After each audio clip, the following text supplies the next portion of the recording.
What do you think ito, yung maagang push for Risa Ontiveros, to be the presidential, to be a presidential candidate in 2028? Well, ang tawag naman nila diyan soft launch.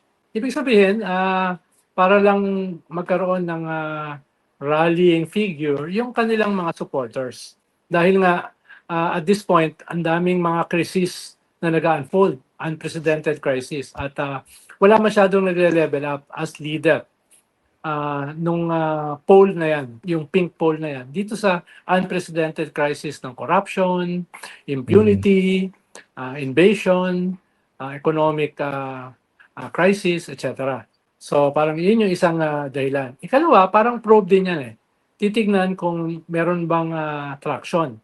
Habang yung iba ay naghihintay pa ng mga desisyon, ito ay parang probe kung pwede bang magkaroon ng traction si Senator Risa na matatapos yung term sa 2028. Teka, Kaya mas calibrated yung purpose niyan.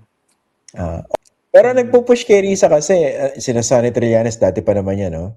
Pero yun nga, yung timing medyo interesting. Pero tingin ko magde-defer naman si Risa kung sino yung unifying candidate na may mapipili ng kanyang community. No? Itong probe na ito ay just a probe.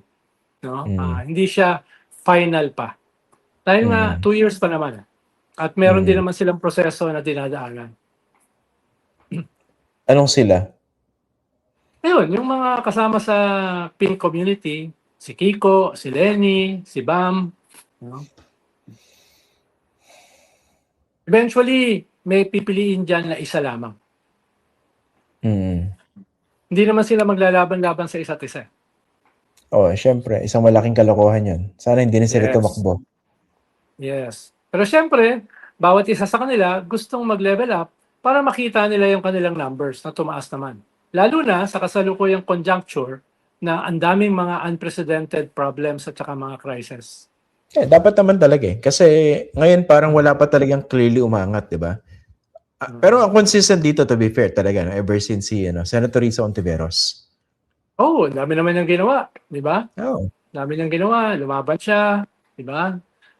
Nung humarap si Digong sa Senado, ikinanto niya, habang yung ibang mga lalaking senador ay medyo ninervyos, di ba? Yung kay Alice Goon. Nagbigay na siyang katutak na deference.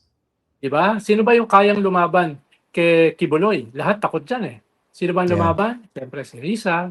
Di ba? Sino ba yung unang nagkampanya laban sa Pogos? No? Tsaka yun, yung nag-expose ng pastillas scam. Yes. So marami yan. Maliban pa sa mga legislations. Na mga legislations na kahit unpopular ay itinuloy niya dahil pinanindigan niya. Pero siyempre, hindi ganun siya kataas dahil iba kasi minsan yung hinahanap ng mga tao eh. Yung may drama, di ba? Yung may pagka-epal, yung ganun ba? So, yung may brand. Yung may brand, di ba? Pero Sen, dun sa mga politiko na ang hilig magdadrama lately, warning lang po sa inyo, no? Parang sa mga telenovela, pag nasobrahan kayo ng drama, baka gustuhin na ng mga nanonood sa inyo, tampaling kayo. Magkabila.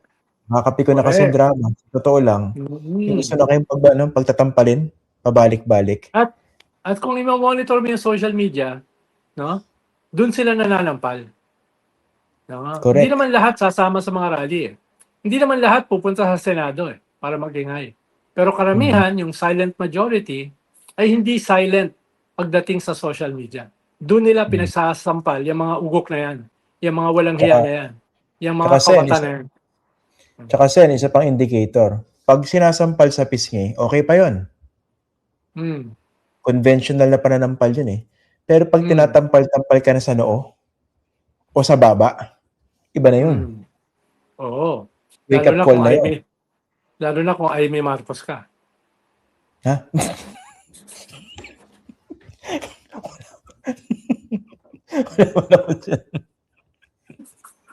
Wala mo ako sinabing gano'n. Grabe naman. Hindi, nabanggit mo kasi yung, sino ba naman ang pwedeng hampasin sa baba? Siyempre, yung mahaba ang baba. Diba? Sino ba naman ang pwedeng hampasin sa noo? Siyempre, yung malaki yung noo. Katulad ni Bato. Diba? Katulad nung natatakpan ng wig.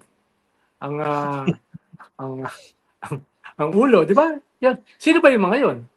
Oh, Hindi wala akong mali siya, wala akong naisip na gano'n Sen, wala talaga akong ah, naisip. Hmm. Itong mukhang 'to, mukha okey. bang may gano'ng ano, Ah, meron ba akong okey na, kakayahan na my bad. makapag-isip ng My bad, my bad. Ako na talaga yung malisyoso rito.